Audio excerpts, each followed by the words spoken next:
I don't love people. That doesn't really ring with me now, though I could have said it then. You know, I could have said anything then because you were, you know, you know, what I remember saying is actually,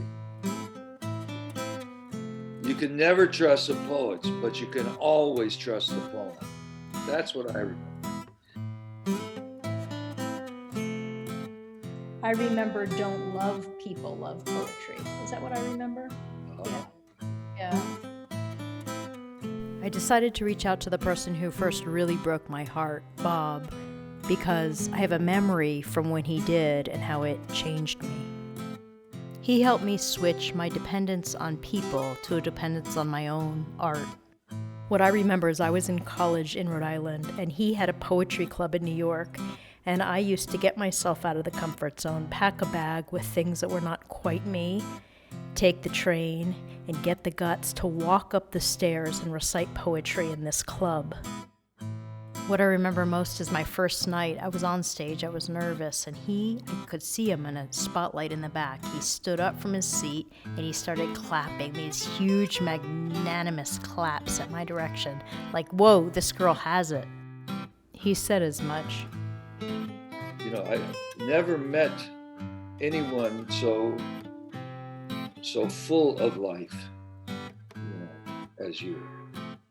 And you impede yourself plenty, but you can feel it in you, Ilana.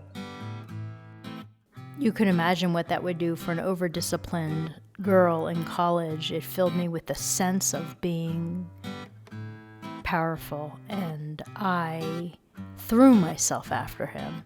Like hitching yourself to a star, becoming obsessed with something that could make you bigger than you are.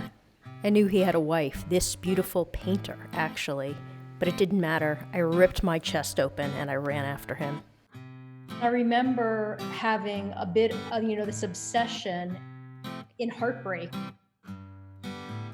I held my hope for what I might be with him. Those were my wings. And then one night, this was the most important night, he started to drive away from the club after it was over, and I went racing after him with all of my hopes to hitch myself to this powerful person. And he saw me behind the car and he pulled over, and I scrambled into the car. And that's when I remember the moment that changed my life. He said to me, "Don't love people, love poetry." For me, a flip switched. It was stop attaching to people and start attaching to your internal work. That's what I did. I attached to the work for years after. I put all of that energy into creative things, and it would keep me in a way stable. It's not that the cycle was over for me, not at all, because I kept falling in love with distant cowboys who had all the knowledge, and I would unzip my chest for the distant cowboy. But the difference was, in heartbreak, I knew exactly where to go. Defend your heart and turn to the work.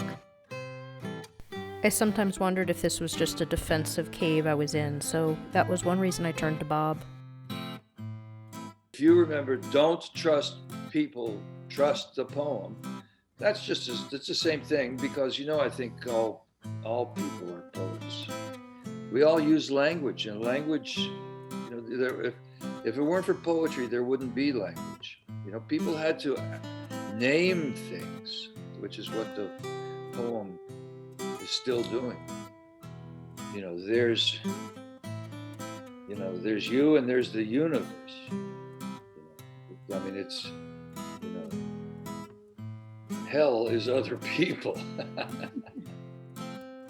But I don't find it at all a defense. I find it a return, an essence, to return to the essence. And heartbreak is a great time to remember and find it. And underneath it, there is the poem.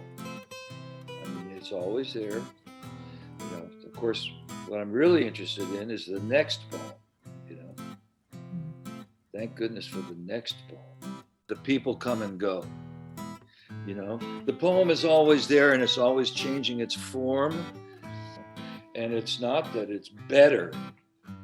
It's just that it's always there. That's the thing. You can count on the poem. Now the poem will changes also as you change. When you go back and read those poems, they don't mean the same thing anymore. Language is the essence of being human, and poetry is the essence of language. And it should be, it's, you know, people use it on a daily basis. They just would never admit to it. I do get what you're saying, but a side of me is also feeling there was a part of me that was so hurt over the purely personal. Have you run into that a lot in your relationships where you're focused on the poem, like people want you back in the personal?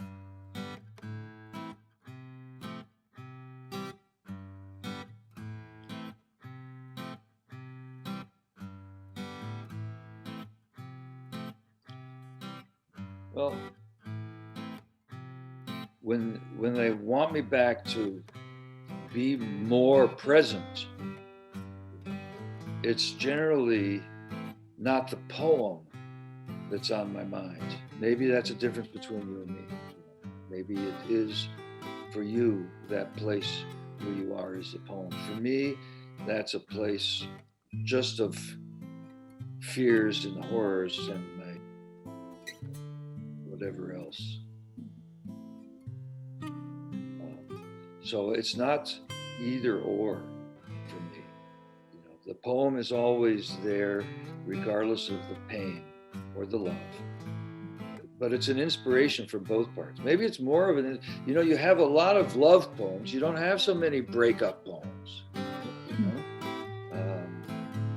You got the blues,